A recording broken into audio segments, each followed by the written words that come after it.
नरवाने साहब, आपके army chief, power उनके पास नहीं है। एक बात, पावर है या तो सीडीएस के पास, या फिर पावर है आपके national security advisor ji Doval साहब के पास। So how do you see this, ये जो मनोज साहब का जो विजिट है, एक तो इनको पावरलेस क्यों समझा जाता है, और दूसरा इनका जो विजिट है, how do you rate this and how do you gauge this?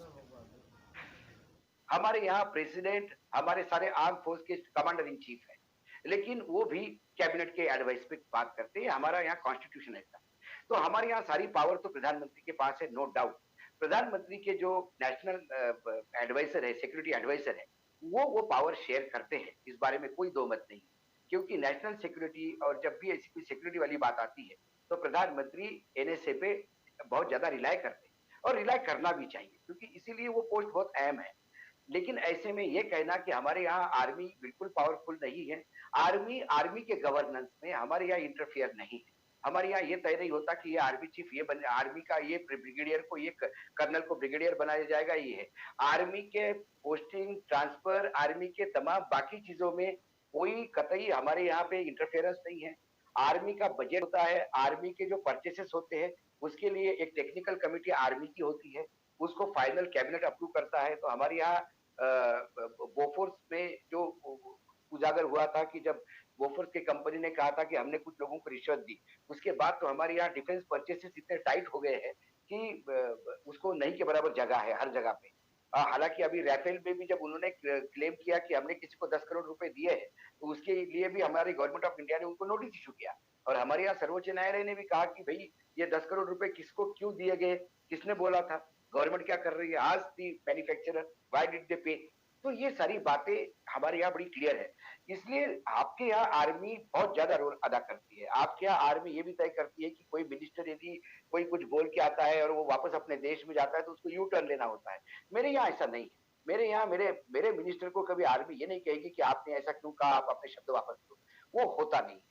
तो इसीलिए हमारे यहाँ जो सिस्टम है, इसीलिए इतने देश, आपकी और हमारी आजादी कुछ घंटे का फर्क है। आपके यहाँ कितनी बार आर्मी ने टेक ओवर किया, मेरे यहाँ एक बार भी एक सवाल भी नहीं उठा। हमारे यहाँ ऐसे भी लोग हैं कि जो आर्मी चीफ रहे हैं, उसके बाद पॉलिटिक्स ज्वाइन करके मिनिस्टर बने हैं, लेकिन उन्होंने बाकायदा रिटायरमेंट के बाद पॉलिटिक्स ज्वाइन किया, और उसके बाद भी वो आर्मी चीफ है, लेकिन अब कैबिनेट में राज्य मंत्री, वो कैबिनेट मंत्री भी नहीं बन पाए, क्योंकि वो पॉलिटिक्स में नए हो। नहीं, पॉलिटिक्स में नए हो, जूनियर जैसे रहो। आपके यहाँ तो मुझे लगता है कि कोई आर्मी का रिटायर्ड आदमी तो वो प्राइम मिनिस्टर भी बन जाता है। हमारे यहाँ वो सिस्टम नहीं अभी तक नहीं लागू नहीं, नहीं आप इस बात को देखिए, मेरे मुल्क की एक हिस्ट्री है उसमें। अब मैं क्या है। कहूँ, मुशर्रफ ने मैं मिलिट्री को नहीं नहीं, किया, नहीं, मैं जियाद ने नहीं उसको किया। पॉलिटिकल सिचुएशन है, ज्योग्राफिकल सिचुएशन है, बाकी सिचुएशन है। मेरे यहाँ की सिचुएशन अलग है। मेरा मुल्क बहुत बड़ा है। मेरे यहाँ मैं इतना बड़ा मुल्क है, सब कॉन्टिनेंट है। यहाँ किसी आर्मी को कंट्रोल करने के लिए, इस आर्मी को विद्रोह करने के लिए इतना बड़ा इंफ्रास्ट्रक्चर चाहिए उनको, कि उनको आपने अक्सर देखा होगा जो बड़े-बड़े देश हैं, जो ज्योग्राफिकली बहुत बड़े हैं, पॉपुलेशन से बहुत बड़े हैं, वहाँ आर्मी टेक ओवर नहीं कर पाती, क्योंकि आपका विद्रोह एक पॉकेट में रह जाता है, पूरा इकट्ठा नहीं होता ऐसा।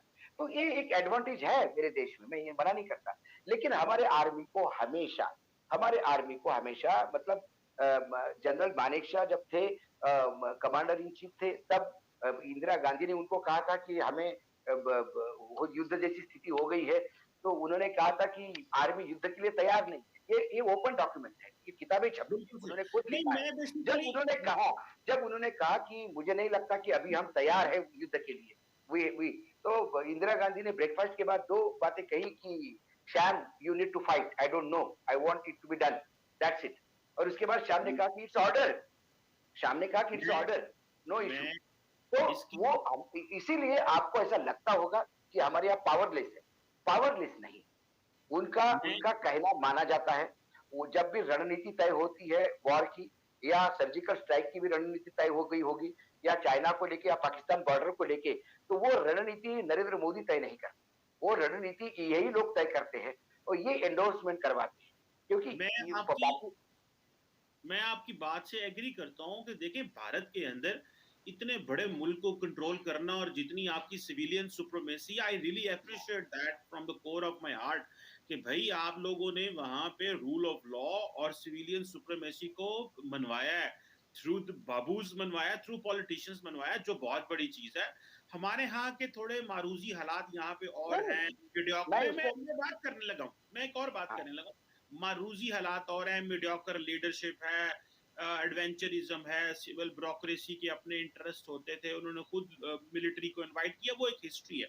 लेकिन जो नरेंद्र मोदी जी के दौर की मैं बात कर रहा हूँ, कि इनके दौर में ये हुआ कि ये कहा जाता है, और मैं इसको बड़े डीपली स्टडी भी कर रहा हूँ, और बहुत सारे इंडियन से पैनलिस्ट से, not on my YouTube but वैसे मैं जनरल भी सुनता रहता हूँ और पढ़ता रहता हूँ, ये कहा जाता है कि नरेंद्र मोदी साहब के दौर में आने के बाद आर्मी पॉलिटिसाइज हुई है, जिसकी वजह से जो पावर है that is exactly not with the army chief, जो कि हुआ करती थी सीडीएस और जो के आने की वजह से, और दूसरा जो उनके एनएसए की वजह से जो पावर है, और खास करके पाकिस्तान के हवाले से जो पॉलिसी है, उसमें मिलिट्री इनपुट नहीं दे रही, सिविलियंस अपनी मर्जी की इनपुट देते हैं कि इस तरह का माहौल बनाएं। सो ये कहा जाता है पोलिटिसाइजेशन ऑफ इंडियन आर्मी। मैं इस रेफरेंस से बात कर रहा था। आई कैन कोट पीपल जो बड़े सीनियर जो हैं वो इस हवाले से बात करते हैं। सो ऑब्वियसली ये एक है। अदरवाइज आई अंडरस्टैंड कि इंडिया के अंदर जो सिविल हुकूमत है उसने फौज को जो है वो चलाया है, और फौज ने कभी, और मैं समझता हूँ कि पूरी मुस्लिम उम्मा में मैंने, I think I was rate minister for foreign affairs भी रहे हैं और बड़े अच्छे मेरे लिखारी हैं मेरे उन्होंने। मेरे मेरे मेरे एडिटर भी रहे अच्छा, जबरदस्त। मैं उनको एक दफा पढ़ रहा था, वो कह उन्होंने लिखा कि Indian Muslims are the only Muslims who have enjoyed uninterrupted democracy, और वहां पे डिक्टेटरशिप नहीं आई। तो आई अंडरस्टैंड कि इंडियन मिलिट्री जो है उसने दे हैव सबड्यूड, और वो हमेशा रूल ऑफ लॉ के नीचे रहे हैं। इस वक्त की बात कर रहा था। तो ये एक अप्रोच थी। अदरवाइज मैं ये नहीं कह रहा कि माजी तो जारी बात